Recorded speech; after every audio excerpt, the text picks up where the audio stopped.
आप सभी को जय यीशु की। कैसे हैं आप लोग सब? मुझे आशा है कि आप लोग सही होंगे, अपने घर में सुरक्षित होंगे और प्रार्थना करते होंगे। तो आइए हम फिर से एक बार आपसे मिलने के लिए, आपसे बातें करने, आपको पाठों को समझाने के लिए एक बार यहाँ पर उपस्थित हुए हैं। मुझे आशा है कि आप लोगों को ये पाठ समझ में आ रहे होंगे।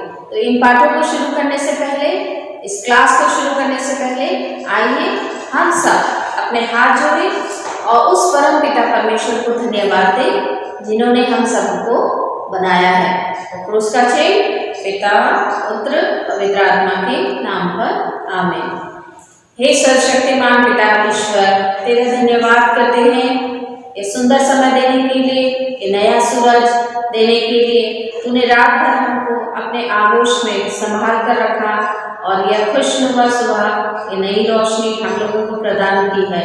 तेरा धन्यवाद करते हैं पिता ईश्वर, तू हम लोगों के साथ रहता है और हम लोगों की निगरानी करता है, हम लोगों की रक्षा करता है।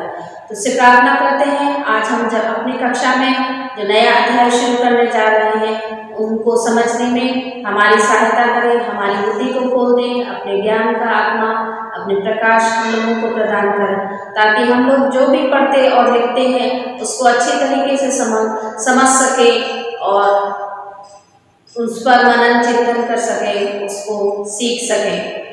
ये पाठ हम लोगों के जीवन के लिए एक प्रेरणा का स्रोत बन सके। कि पिता परमेश्वर अपने सभी लोगों को, अपने माता पिता, अपने शिक्षकों को, देश में रहने वाले सभी लोगों को आपके चरणों में समर्पित करते हैं। सभी को इस कठिन समय में संभाल कर रखने के लिए भी तुझे धन्यवाद देते हैं। हे पिता परमेश्वर, हमारी इस छोटी सी विनती को सुन और कबूल कर, तेरे पवित्र और मीठे नाम से मांगते हैं, आमीन। क्रूस का चिन्ह पिता, पुत्र, पवित्र आत्मा के नाम पर आमीन। तो हम सब ने पिछले अध्याय में अपना अध्याय समाप्त किया था और उस अध्याय से संबंधित प्रश्न उत्तर मैंने आप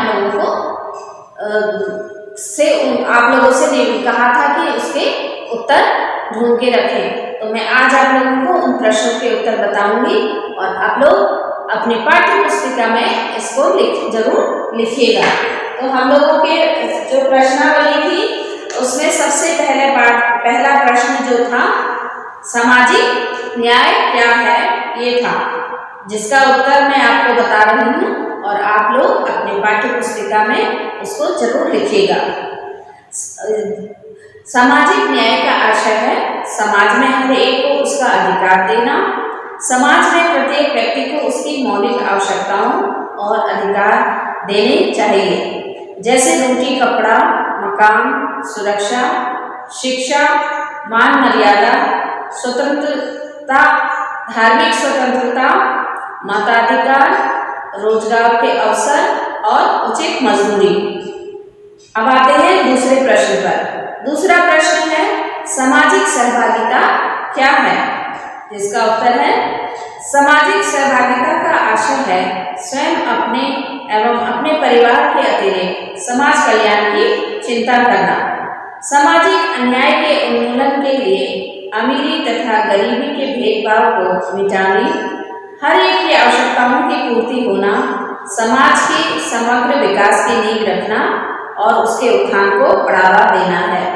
तीसरा प्रश्न है, ईश्वर द्वारा न्याय स्थापित करने के कौन कौन से विभिन्न तरीके हैं, जिसका उत्तर है, ईश्वर ने नबियों के द्वारा सामाजिक न्याय हेतु अपनी आवाज बुलंद की।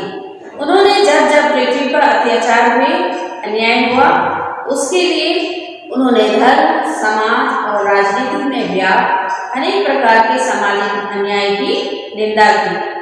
उन्होंने लोगों को न्यायोचित जीवन जीने की प्रेरणा दी।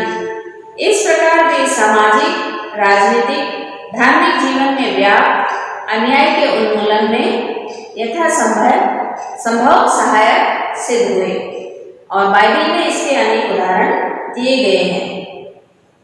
प्रश्न नंबर 4, प्रभु यीशु किस प्रकार सर्वश्रेष्ठ समाज सेवी हैं, जिसका उत्तर है, महानतम नबी प्रभु यीशु सामाजिक न्याय के समर्थक और सहभागिता के सर्वोत्तम उदाहरण थे।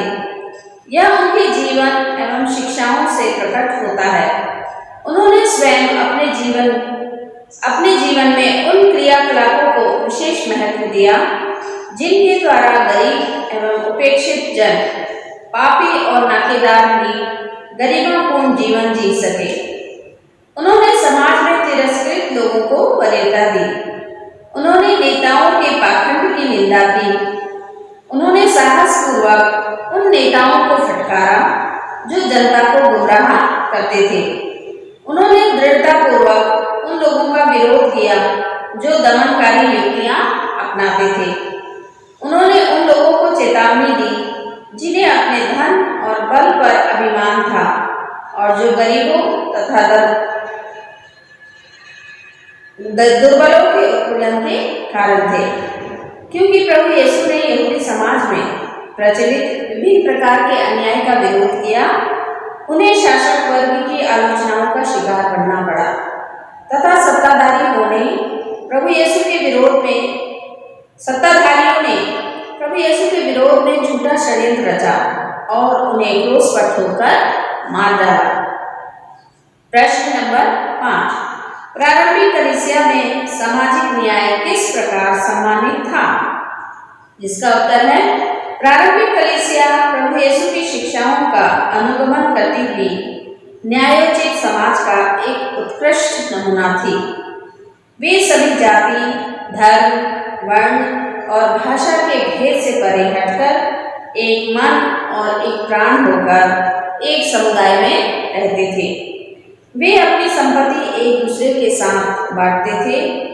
एक दूसरे की सहायता करने में वे अपनी तरफ से कुछ उठा नहीं रखते थे और इस तरह वे आपस में पारस्परिक प्रेम अभिव्यक्त करते थे।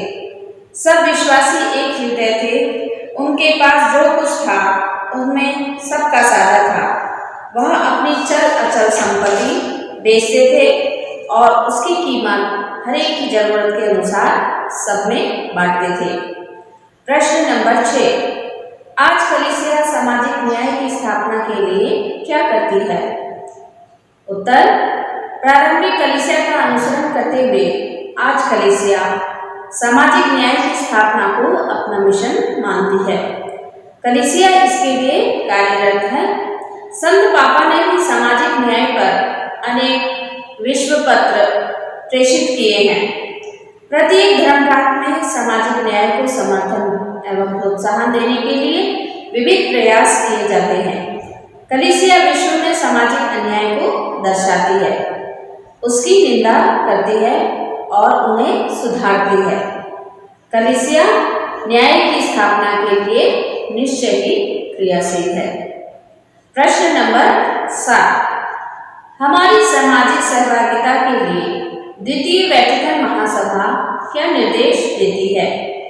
उत्तर, हमारी सामाजिक सहभागिता के लिए द्वितीय वैटिकन महासभा सबको समाज सेवी बनने का आह्वान करती है, लोकहित का ध्यान रखने के लिए कहती है, पड़ोसी के कल्याण एवं विकास के साथ साथ संपूर्ण मानव परिवार के हित का भी ख्याल रखना हमें इस पर ध्यान याद दिलाती है। अपने विरोधियों को प्यार व सम्मान देना है। संपूर्ण मानव जाति की क्षमता का भाव विकसित करना है। निस्वार्थ पूर्वक लोकहित में बिना किसी जाति, वर्ण, लिंग, भाषा, धर्म अथवा सामाजिक भेदभाव के साथ दूसरों के साथ सहयोग करना सिखाती है। व्यक्तिगत प्रयासों के द्वारा समाज के विकास में भी सहयोग करना सिखाती है। ये तो थे हमारे प्रश्न उत्तर। अब है आप ज्ञानवर्धन के लिए इनको याद जरूर करके रखिएगा। न्याय शांति विकास आयोग, ये अपनी उत्तर पुस्तिका में जरूर 8-10 लाइन आप लोग लिखना। मानव अधिकार आयोग, फिर अल्पसंख्यक अधिकार, फिर है मानव अधिकार दिवस जो 10 दिसंबर को आता है। इसमें भी आपने 8-10 लाइन याद करनी है। अब हम लोग नबी आमोस का ग्रंथ जो हम पढ़ते हैं तो आप लोगों ने नबी आमोस के जीवन चरित्र को याद करना है, यानी कि उनकी जीवनी को याद करना है और अपनी पाठ्य पुस्तिका में लिखना है। तो बच्चों, ये थे हम लोगों के आज के पाठ्य प्रश्नावली, इस पाठ के प्रश्नावली के उत्तर। और हम लोग अभी तक जो हमारे विश्वास प्रशिक्षण श्रृंखला है उसके पहले भाग में के 7वें लेसन में थे। आज हम लोग विश्वास प्रशिक्षण श्रृंखला की भाग 2 कलीसिया में मेरी सहभागिता के 8वें लेसन में प्रवेश करने जा रहे हैं। आज हम लोगों का नया अध्याय शुरू हो रहा है कि भारत में हम लोगों की इस भाग 2 में कलीसिया में मेरी सहभागिता जो 8वां लेसन है हम लोगों का, उसमें हम लोगों का अध्याय है भारत में कलीसिया। तो भारत में कलीसिया के अंतर्गत हम लोगों के निम्न बिंदु हैं। सबसे पहले है संत थॉमस की जीवनी है, फिर दूसरा है भारत में किस तरीके से कलीसिया का विस्तार हुआ, तीसरा पुर्तगाली का मिशन कार्य क्या था, फिर केरल में कलीसिया, गोवा में कलीसिया, फिर है भारत में मिशन विस्तार और तमिलनाडु में मिशन, मध्य भारत में मिशन, पूर्वी भारत में मिशन है, ये मध्य भारत के हैं। फिर इसके बाद में हम लोग छोटा नागपुर में जो मिशन है उसके अंतर्गत हम लोग देखेंगे कर्नाटक में जो मिशन है कैसे विस्तार लिया, आंध्र प्रदेश में मिशन है वो कैसे आगे बढ़ा। फिर इसके बाद भारत में कलीसियाई धर्माधिकारों को का वरिष्ठ कार्यक्रम है वो किस तरीके से भारत में कलीसियाएं स्थापित हुई, इसके बारे में है। फिर आज भारत में जो कलीसियाएं हैं वो किस प्रकार कार्य करती हैं, जैसे लातिनी में सिरो मलंकरा है और सिरो मलाबार, ये जो है भारत की कलीसिया में विस्तृत रूप से कार्य करती है। फिर भारत के कैथोलिक धर्माध्यक्षों का जो सम्मेलन होता है वो किस प्रकार होता है और भारत में कलीसिया के जो सेवा कार्य हैं वो किस प्रकार कार्य करते हैं, ये सब हम आज के 8वें लेसन में सुनेंगे, पढ़ेंगे और समझेंगे। तो आज से हम लोग जो भी भारत में जो भी कलीसिया है इसका ऐतिहासिक वर्णन आप लोगों को जानने को मिलेगा और सुनने के लिए और समझने के लिए। तो इस अध्यायों को आप लोग ध्यानपूर्वक मनन करिएगा, इनको ध्यानपूर्वक पढ़िएगा और ध्यानपूर्वक सुनेंगे। जब आप इसको ध्यानपूर्वक पूरा सुनेंगे तभी आप लोगों को समझ में आएगा कि भारत कलीसिया में हम लोगों की क्या सहभागिता है, यानी कि भारत में कलीसिया कैसे स्थापित हुई है। तो हम लोग सबसे पहले आते हैं भारत में जो कलीसिया है वो कैसे स्थापित हुई है। तो प्रभु यीशु के 12 शिष्य थे, आप लोगों को पता है ना भारत में कि प्रभु यीशु के कितने शिष्य थे, 12 शिष्य थे। उन 12 प्रेरितों में कौन थे, एक संत थॉमस जो थे वो 12 प्रेरितों में से एक शिष्य थे। हम लोग बाइबल में भी उसका उदाहरण है यूहन्ना की 20वें अध्याय की हम लोग देखते हैं 25वें, जब प्रभु यीशु पुनर्जीवित होते हैं और शिष्य लोगों को दर्शन देते हैं। सबको पता होता है कि प्रभु यीशु जी उठे, लेकिन उस समय जो थे संत थॉमस प्रेरित जो संत थॉमस थे जिनको थोमा कहलाए जाते थे, वो उस समय शिष्यों के साथ नहीं थे। शिष्य लोग जब उनको बताते हैं तो वो कहते हैं जब तक मैं प्रभु यीशु के घाव में अपनी उंगली डालकर ना देख लूं, उनको स्पर्श ना कर लूं, मैं विश्वास नहीं करूंगा। लेकिन और जब वो प्रभु यीशु उनको दर्शन देते हैं और वो जब उनको देखते हैं और उनको छूते हैं तो वो क्या करते हैं, प्रभु यीशु में विश्वास करते हैं, मेरे प्रभु मेरे ईश्वर कहते हैं। हम लोग बाइबल में इसका वर्णन दिया गया है। तो उसके बाद वो इतने यीशु से जुड़ जाते हैं कि उन्होंने प्रभु यीशु को स्वीकार किया, प्रभु यीशु की प्रभुता को स्वीकार किया और वे एक मिशनरी बन गए। और जो प्रभु यीशु के शिष्य थे वो लोग पूरे विश्व में फैल गए और प्रभु यीशु की शिक्षाओं का प्रचार करने लगे। तो उसमें से संत थॉमस जो थे वो क्या करने लगे, उन्होंने क्या किया, सुसमाचार के प्रसार हेतु वो कहाँ आए, भारत में आए।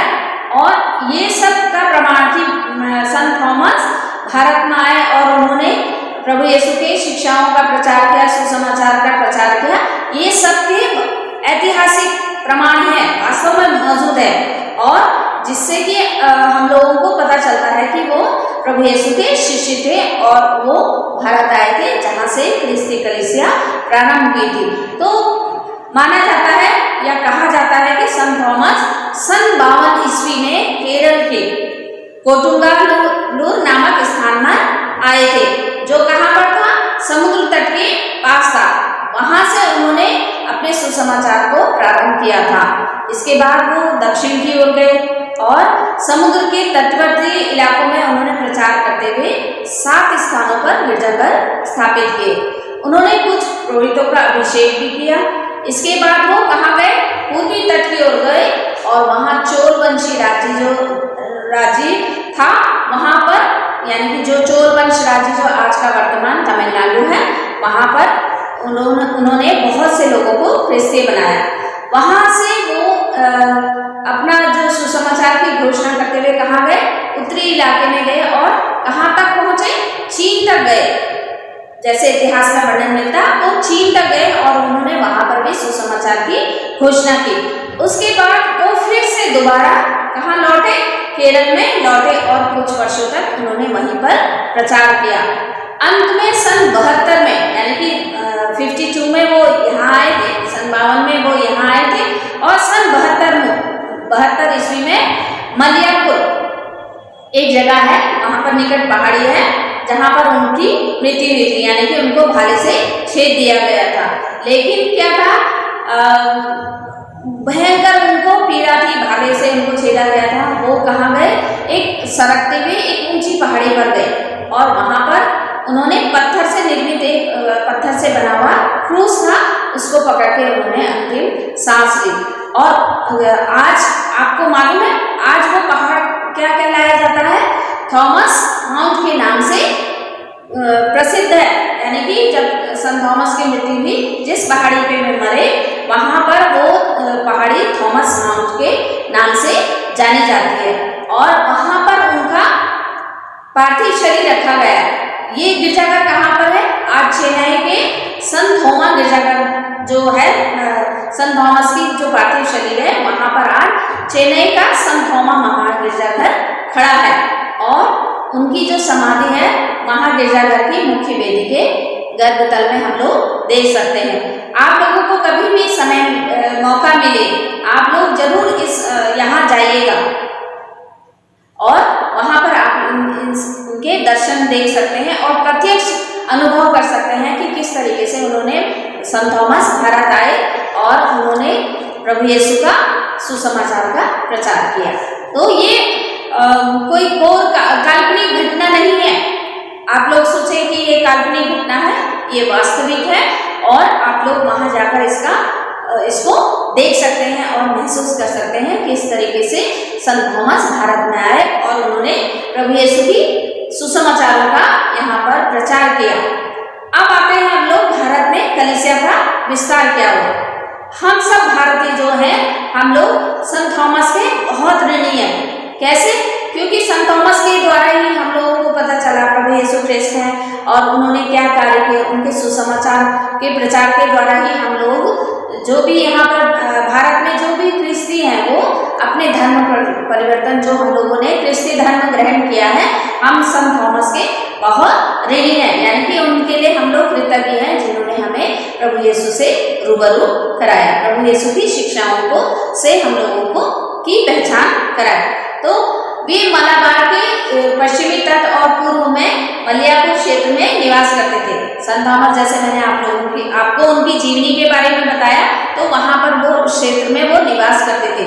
फिर वो क्षेत्र जो क्या था, वो भारत, सीरिया और मेसोपोटामिया के मध्य में क्या था, एक व्यापार का केंद्र भी था और परिणाम स्वरूप मलाबार ख्रिस्तियों को सीरियाई कलीसिया के साथ संबंध स्थापित करने का अवसर भी मिला और इस प्रकार समय के साथ साथ विभिन्न भाग में क्रिस्तियों की संख्या क्या हुई, बढ़ती गई, क्योंकि वे लोग भारत में नहीं पर सीरिया और मेसोपोटामिया के साथ साथ भारत में भी क्रिस्तीय समुदाय फैलता चला गया।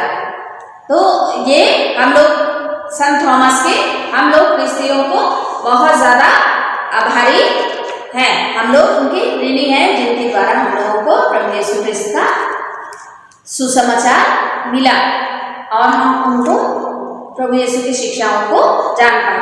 इसके बाद संत पापा जो है 22वें हैं, उन्होंने उनका समय कार्यकाल कौन सा था, 1316 से लेके 1334 के समय, सन 1316 से लेके 1324 के समय का जो है प्रचार कार्य है, जो संत पापा जॉन पॉल 22वें थे, उनके समय में उनका ये प्रभु यीशु के क्रिस्त के सुसमाचार में जो है बहुत तेजी से फैला और उन्होंने क्या किया, दूर दूर के जो पूर्वी राष्ट्र थे उनको फ्रांसिस्कस समाज जो है उनकी देखरेख में सौंप दिया ताकि प्रभु यीशु के क्रिस्त का सुसमाचार जो है वो फैले। इस लोगों ने इस भांति जॉर्डन कतलानी का नेतृत्व जो है जो थे जॉर्डन कतलानी, उनके नेतृत्व में 5 डोमिनिक पुरोहित थे। वे कहाँ पहुंचे, मुंबई जो थाने यानी कि जो आज का वर्तमान मुंबई है वहां पर पहुंचे और 1321 में उन्होंने वहां से अपना मिशन कार्य संभाला, यानी कि स्टार्ट किया और प्रारंभ किया। बाद में वे कहाँ गए, मैसूर में गए, मलाबार में गए, कर्नाटक में गए और इन्होंने वहां अनेक कार्य किए, यानी कि और फिर वहां से अनेक लोगों ने जो क्रिस्ती धर्म को स्वीकार किया और वहां पर के कौन से फादर नियुक्त हुए, फादर जॉर्डन कतलानी। तो बाद में क्या हुआ, बाद में केरल कोलाम यानी कि केरल, वर्तमान केरल, वहां के वे धर्माध्यक्ष नियुक्त हुए जब क्रिस्ती धर्म बहुत तेजी से फैलने लगा। फिर है इसके बाद हम आते हैं पुर्तगालियों का जो मिशन कार्य था उसके अंतर्गत ये अभी हमने 1316 से 1334 सन में देखा था। अब आते हैं हम 15वीं शताब्दी में। 15वीं शताब्दी में क्या हुआ, अनेक नाविक जो है उस समय नए नए देशों की खोज में लगे थे, नए नए क्षेत्रों की खोज में लगे हुए थे। उसमें से एक आपने सुना होगा है वास्को डी गामा है, जिसने भारत की खोज की थी, वो भी भारत आया था। उसने भी क्या किया था, अपनी लंबी यात्रा कहाँ से स्टार्ट की थी, पुर्तगाल से आरंभ की थी और कब वो 1498 में कहाँ पहुंचा, केरल की धरती में सबसे पहले कोरिकोडू नामक स्थान पर पहुंचा था और इसलिए अब समुद्री मार्ग से क्या हुआ था, भारत की खोज हो गई थी और जिसके द्वारा अनेक पुर्तगाली जो थे, व्यापारी जो थे, कहाँ आने लगे, भारत में आने लगे। किस लिए, व्यापार के लिए आने लगे।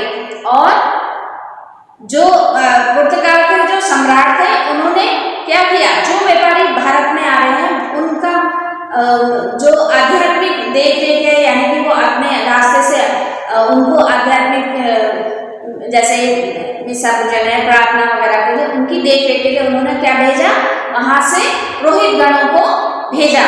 तो जो पुरोहित गण वहां से आए वो भी क्या करने लगे, भारत में सुसमाचार का प्रसार करने लगे। तो इस प्रकार जो उस समय संत पापा थे उन्होंने जो पुर्तगाली जो लोग थे उन्होंने जो भारत जीते गए प्रांत थे वहां के लोगों को उन लोगों में क्रिस्ती धर्म के प्रचार के लिए किसको दी, पुर्तगाली सम्राट के हाथों में कमान सौंप दी, यानी कि उनको यह अधिकार दिया कि वो अपने क्रिस्ती धर्म को किस तरीके से वहां पर जाके प्रसार करें। फिर संत पापा निकोलस चौथे थे, उन्होंने क्या किया, पुर्तगाल का सम्राट उस समय कौन था, अल्फोंसो पांचवा था। तो उनको 1455 में पाद्रो आदो की संज्ञा से सुशोभित किया, यानी कि उनको एक उपाधि प्रदान की जिसका अर्थ होता है, पाद्रो आदो का अर्थ है अध्यात्म संबंधी विशेषाधिकार, यानी कि इसके अंतर्गत जो सम्राट था वो उन स्थानों में गिरजाघर का निर्माण भी कर सकता था, धर्म प्रांतों की स्थापना कर सकता था, धर्माध्यक्षों की और पुरोहितों की नियुक्ति भी कर सकता था, यानी कि उस समय की आवश्यकताएं, जो भी आवश्यकताएं प्रांत की जो भी आवश्यकता होती थी या कलीसिया का जो प्रशासनिक कार्य था वो सबको वो सम्राट उनको ये अधिकार किसने दिया था, संत पापा ने दिया था, ताकि वो सम्राट वहां पर ये कार्यों को फैला सके या उनको देखरेख कर सके। अब आते हैं हम, ये तो था पुर्तगालियों का मिशन कार्य कि वो किस तरीके से व्यापार के लिए यहाँ आए और किस तरीके से ख्रिस्ती धर्म को बढ़ावा मिला। अब आते हैं हम केरल में कलीसिया। जो संत थॉमस जब थे तो उस समय के जो ख्रिस्ती थे जो केरल में रह रहे थे वो लोग क्या करते थे, सीरियाई धर्म विधि का अनुकरण करते थे, लेकिन जो पुर्तगाली थे और वो लोग क्या करते थे, लातिनी धर्म विधि का अनुसरण करते थे। लेकिन वो लोग क्या करते थे, दबाव भी डालते थे कि जो लोग हैं, जो स्थानीय लोग हैं वो ख्रिस्ती जो स्थानीय ख्रिस्ती हैं वो लातिनी धर्म विधि का अनुकरण करें। तो संत थॉमस के जो मानने वाले लोग थे और मानने वाले ख्रिस्ती लोग थे और पुर्तगाली लोगों के बीच में क्या हुआ, विवाद खड़ा हो गया और इसके जो विवाद था उसके निवारण के लिए, यानी कि उसको दूर करने के लिए 1599 में डीएम पर धर्म सभा आयोजित की गई और उस धर्म सभा के बाद क्या हुआ, जो भी निर्णय लिए गए, कुछ लोग जो है संत थॉमस ख्रिस्ती जो संत थॉमस को मानने वाले ख्रिस्ती थे वो लोग किस में चले गए, लातिनी धर्म विधि में चले गए। फिर भी कुछ लोग जो हैं जिन्होंने लातिनी धर्म विधि को अस्वीकार किया, वो उन्होंने किसका आधिपत्य स्वीकार किया, संत पापा का आधिपत्य स्वीकार करते हुए वे कैथोलिक बने रहे और आज वो क्या कहलाते हैं, सिरो मलाबार राइट्स के कैथोलिक कहे जाते हैं, यानी कि जो भी उन लोगों में विवाद था उसका हल इस तरीके से निकाला गया और जो संत थॉमस को, संत पापा को की आधिपत्य, जो भी संत पापा के जो पत्र हैं, जो भी वो उनको स्वीकार करते थे वो लोग सिरो मलाबार के कैथोलिक कहे जाते हैं। तो इस प्रकार केरल में कलीसिया, जो ख्रिस्ती कलीसिया थी वो फैली गई। फिर सन 1653 में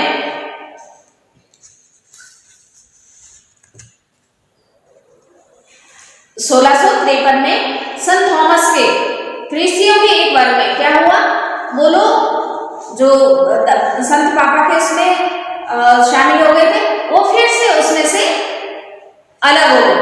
संत थॉमस के ख्रिस्ती जो थे एक वर्ग, यानी कि कुछ लोगों ने कैथोलिक कलीसिया से पृथक होकर एक अलग ही रूढ़िवादी कलीसिया की स्थापना की, जो क्या कहलाए, जैकोबाइट्स कहलाए, यानी कि जो अलग हो गए।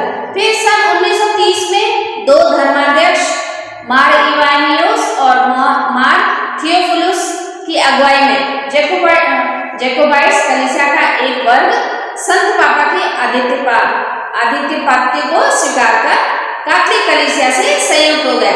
एक समय में 1653 में वो लोग थॉमस ख्रिस्ती जो लोग थे कैथोलिक कलीसिया से अलग हो गया था। फिर ये जैकोबाइट्स जो थे कहलाए और ये जैकोबाइट्स 1930 में फिर से कैथोलिक कलीसिया से संत पापा की इन्होंने अगुवाई स्वीकार की और फिर से ये कलीसिया से संयुक्त हो गए। अब ये क्या कहलाए जाते हैं, सीरो मलंकरा के कैथोलिक कहे जाते हैं। पहले हमने देखा कि वो पहले कुछ लोग संत पापा की इन्होंने अधीनता स्वीकार की, यानी कि उनका अनुसरण करने लगे, उनकी शिक्षा, उनकी बातों को मानने लगे। फिर उसके बाद वो फिर से अलग होकर उन्होंने एक कलीसिया स्थापित कर ली, जिसको हम लोग जोकोबाइट से जानते हैं। फिर 1930 में इन्होंने फिर से संत पापा की अगुवाई स्वीकार कर वे कैथोलिक कलीसिया से संयुक्त हो गए और अब वो लोग क्या कहलाए जाते हैं, सीरो मलंकरा के कैथोलिक कहे जाते हैं। ये था केरल में पुर्तगालियों का जो मिशन कार्य था और उसके बाद केरल में जो भी कलीसिया थी। अब आते हैं हम लोग गोवा में कलीसिया की स्थापना, यानी कि गोवा में किस तरीके से कलीसिया का मिशन विस्तार हुआ। पुर्तगालियों ने जो मुसलमानों के कड़े विरोध का दमन करते हुए 1510 में गोवा पे अधिकार कर दिया, यानी कि भारत में उस समय भी अनेक लोग रहते थे, अनेक जाति के लोग रहते थे। तो पुर्तगाली उस समय मुसलमान लोग भी थे, तो पुर्तगालियों और मुसलमानों का क्या हुआ, मुसलमानों ने पुर्तगालियों का कड़ा विरोध किया और गोवा, ज्यादातर गोवा जो है पुर्तगीज यानी कि पुर्तगालियों का गढ़ रहा है। तो वहां पर 1510 में गोवा पर उनका अधिकार हो गया। तो तब वे जो जब उन्होंने मुसलमानों से के विरोध के बावजूद भी गोवा में अधिकार कर लिया, तो वहां पर ख्रिस्ती धर्म में अपनी जड़ें जमाना आरंभ कर दी, यानी कि ख्रिस्ती धर्म का वहां पर विस्तार होने लगा। और दक्षिण पूर्व एशिया में सन 1577 में, यानी कि जो दक्षिण पूर्व एशिया यानी कि भारत के पूर्वी, दक्षिण और पूर्वी भाग में क्या हुआ, गोवा में सर्वप्रथम 1577 में धर्म प्रांत के रूप में स्थापित हुआ। पहला धर्म प्रांत के रूप में गोवा में स्थापित हुआ और संपूर्ण क्षेत्र के मिशन संस्थाओं का मूल्यांकन मुख्यालय बना, यानी कि जो भी अभी तक ख्रिस्ती धर्म का प्रचार हो रहा था, मुख्यालय स्थापित हो रहे थे, उसमें सबसे पहले गोवा में 1977 में धर्म प्रांत के रूप में पहला धर्म प्रांत स्थापित हुआ और वो सारे जो भी भारत में जो भी कार्य हो रहे थे, जो क्षेत्र थे, उनके मिशन संस्थाओं का मुख्यालय वो बन गया था। और क्या करते थे, जो यूरोप से विभिन्न धर्म संघी पुरोहित जो आते थे, उनका सब महत्वपूर्ण प्रमुख मिशन क्षेत्र वो बन गया। कहाँ बन गया, गोवा में बन गया, क्योंकि वो सर्वप्रथम धर्म प्रांत के रूप में स्थापित हुआ था और वहां से ही सारे मिशन कार्यों को का मुख्य स्थान था। वो वहां पर से ही सारे मिशन कार्य संपन्न होते थे। अब आते हैं भारत में किस तरीके से मिशन का विस्तार हुआ। तो सबसे पहले हम लोग तमिलनाडु मिशन में देखते हैं। सन 1542 में संत फ्रांसिस जेवियर जो गोवा में, आप जानते हैं ना, संत फ्रांसिस असीसी गोवा में उनका पार्थिव शरीर आज भी रखा हुआ है और अनेक लोग तीर्थ यात्रा के लिए विभिन्न देशों से, विभिन्न प्रांतों से, विभिन्न क्षेत्रों से सब लोग वहां पर गोवा में उनके पार्थिव शरीर का दर्शन करने के लिए आते हैं और वो वहां पर बहुत बड़ा महागिरजाघर है। तो हम लोगों के जो तीर्थ स्थान है उनमें से एक ये भी गोवा में स्थित है। तो वो कहाँ आए, मुथुकुलाईथुराई में, यानी कि वर्तमान के तमिलनाडु में आए। संत फ्रांसिस जेवियर गोवा से आए और उन्होंने वहां पर क्या किया, समुद्र तट, क्योंकि तमिलनाडु भी समुद्र के तटीय क्षेत्र में आता है, वहां पर उन्होंने 10 वर्षों तक कार्य किया और जो भी ख्रिस्ती वहां पर थे उनके विश्वास को क्या किया, उन्होंने सुदृढ़ बनाया। फिर सन 1599 में वहां पर सन 1599 में गुंजालो फर्नांडिस नामक यीशु समाजी पुरोहित थे जिन्होंने मदुराई मिशन की नींव डाली। हम लोग यहाँ पर तमिलनाडु में जो मिशन कार्य किस तरीके से प्रारंभ हुआ उसके बारे में हम ऐतिहासिक, मतलब जो भी हम लोगों के पास दस्तावेज है उसके अनुसार हम लोग अभी यहाँ पर जान रहे हैं। तो जो फादर थे उन्होंने 1599 में जो पुरोहित थे उनका नाम क्या था, गुंजालो फर्नांडिस थे। उन्होंने यीशु समाजी पुरोहिताई ने मदुराई मिशन की स्थापना की, वहां से नींव डाली, यानी कि वहां से वो मिशन प्रारंभ हुआ। जिन लोगों ने इस क्षेत्र में कलीसिया के विस्तार में योगदान दिया है उनमें से कौन कौन है, मुख्यतः फादर रॉबर्ट डेनोबलिए और संत जॉन ट्रिब्यूटो और फादर जॉन जोसेफ ऑनेस्टाइन बेस्की के नाम से के उल्लेखनीय जिन लोगों ने वहां पर ये मिशन की स्थापना की और कार्य किए, यीशु के मिशन को आगे बढ़ाने में, यीशु के सुसमाचार को बढ़ाने में, ये इनका मुख्य नाम है। जो ये 3 नाम है हम लोगों के, ये हमारे सामने ये मुख्य रूप से है। फिर इसके अतिरिक्त पाद्रो आरो मिशनरियों और पेरिस विदेशी मिशनरियों की संस्था जो है MEP के नाम से हम लोग जानते हैं, उन लोगों ने भी क्या किया, तमिलनाडु के विभिन्न क्षेत्र में कार्य किया और मिशन के कार्यों में सहयोग दिया। यानी कि तमिलनाडु में जो मिशन स्टार्ट हुआ वो किसके द्वारा हुआ, संत फ्रांसिस जेवियर के द्वारा हुआ। वे कहाँ से आए थे, गोवा से आए थे और कहाँ आए थे, तमिलनाडु में आए थे। और उन्होंने 10 वर्षों तक समुद्र तट के पास, क्योंकि समुद्र तट के पास कौन रहते हैं, ज्यादातर मछुआरे रहते हैं, उन लोगों के बीच में रह के कार्य किया और क्रिश्चियों के विश्वासियों को दृढ़ बनाया। आप जानते हैं प्रभु यीशु के ज्यादातर शिष्य कौन थे, मछुआरे थे। और प्रभु यीशु ने संत पेतरुस से क्या कहा था, मैं तुम्हें मनुष्य का मछुआरा बनाऊंगा, आओ मेरे पीछे बोलो।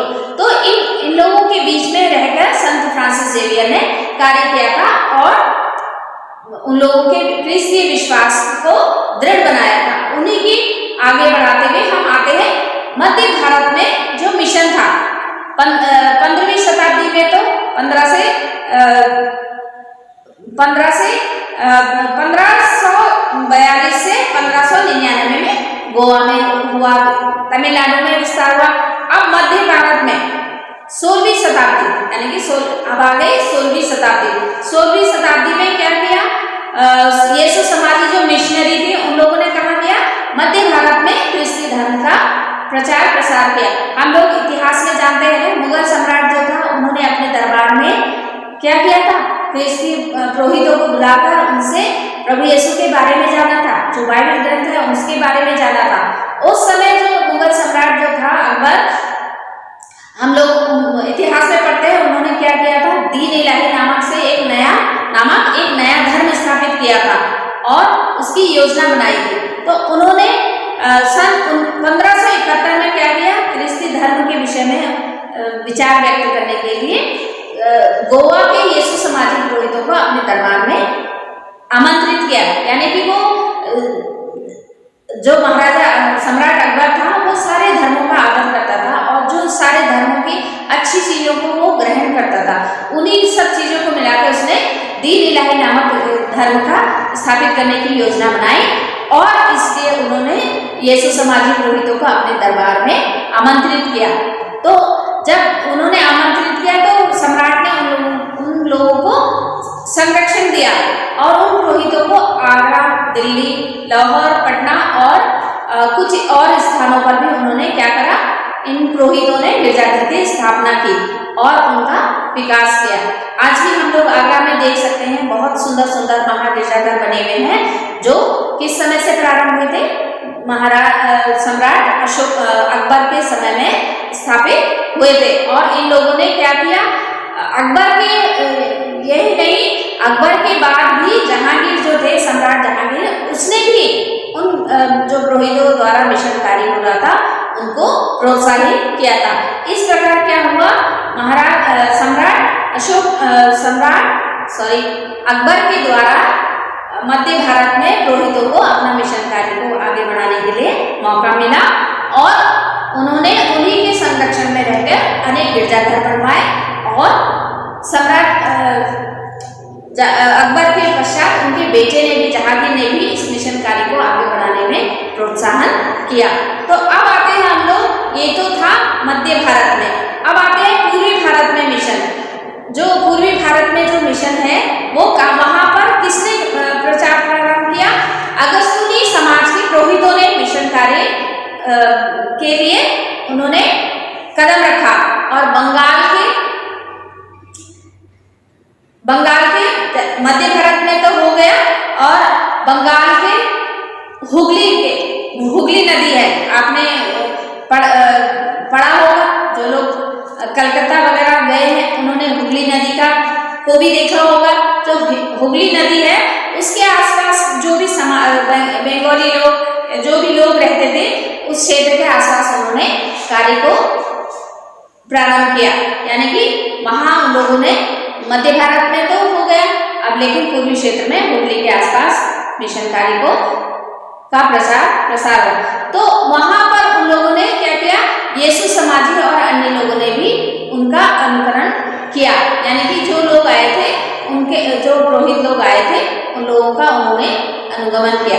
फिर 1620 में यहाँ पर क्या हुआ, मिशन क्षेत्र का इतना विस्तार हो गया। तो कितने लोग थे, लगभग 14,000 ख्रिस्ती लोग वहां पर थे जब मिशन कार्य हुआ। हुगली क्षेत्र के आसपास जो भी मिशन कार्य हुआ, तो उन लोगों की स्त्रियों की संख्या क्या थी, 14,000 हो गई थी। फिर उत्तरी पूर्वी प्रदेशों में आदिवासियों ने 19वीं सदी में, यानी कि 1620 से लेके 18वीं शताब्दी, 17वीं शताब्दी, 18वीं शताब्दी, लेकिन 19वीं शताब्दी में क्या किया, आदिवासी पूर्वी उत्तर पूर्वी क्षेत्रों के जो भी आदिवासी थे, उन्होंने ख्रिस्ती धर्म को अपना लिया। और उन लोग, जिससे कि उनको क्या हुआ, स्वतंत्रता मिली, मर्यादा मिली, और उनको उसकी जो भी अपने कार्य थे उनको करने की स्वतंत्रता मिली। जो डॉन बॉस्को जो है एसडीबी समाज ने इस क्षेत्र में बहुत ज्यादा उल्लेखनीय कार्य किए और एक सशक्त ख्रिस्ती समुदाय को स्थापित किया। तो ये था, हम लोगों ने आज जाना कि किस तरह भारत में संत थॉमस ने अपनी कलीसियाओं का स्थापना कैसे की, यानी कि संत थॉमस ने की जीवनी के द्वारा हमने ये जाना।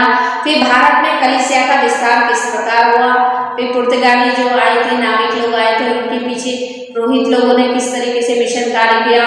फिर केरल में किस तरीके से कलीसिया स्थापित हुई। फिर गोवा में संत फ्रांसिस जेवियर ने किस तरीके से ख्रिस्ती धर्म का प्रचार किया। और फिर भारत में मिशन विस्तार किस प्रकार हुआ, कहाँ से शुरू हुआ, तमिलनाडु में मिशन हुआ, मध्य भारत में हुआ, पूर्वी भारत में मिशन किस तरीके से फैला। ये सब हमने आज के अपने अध्याय में भारत में कलीसिया मेरी सहभागिता के अध्याय में जाना। तो मैं आज अपना अध्याय यहीं पर समाप्त करती हूँ, और इससे आगे का अध्याय छोटा नागपुर में मिशन किस तरीके से स्टार्ट हुआ, आंध्र प्रदेश में मिशन किस तरीके से हुआ, और भारत में कलीसिया कैसे फैली, ये सब का वर्णन मैं अगले सप्ताह आप लोगों को फिर से इस विश्वास प्रशिक्षण श्रृंखला के कक्षा में फिर से बताऊंगी।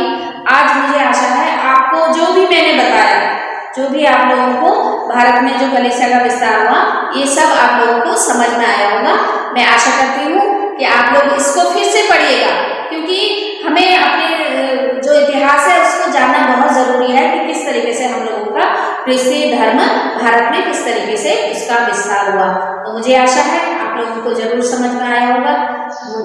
मैं आप लोगों से आशा करती हूँ कि आप लोग घर में होंगे, सुरक्षित होंगे, और अपने माता पिता के साथ प्रार्थना में लगे रहिए, और अपने आसपास में भी अपने मिशन कार्य को आगे बढ़ाइए, और सदा प्रार्थना में लगे रहिए। तो मैं आप लोगों से आज विदा लेती हूँ। फिर अगली कक्षा में हम लोग फिर से मिलेंगे, इससे आगे का अध्याय जानने के लिए, किस तरीके से मिशन कार्य हुआ इसके बारे में जानने के लिए। तो मैं आप लोगों के लिए भी प्रार्थना करूंगी, आप लोग मेरे लिए भी प्रार्थना करते रहिए, और आप सभी को फिर से एक बार जय यीशु।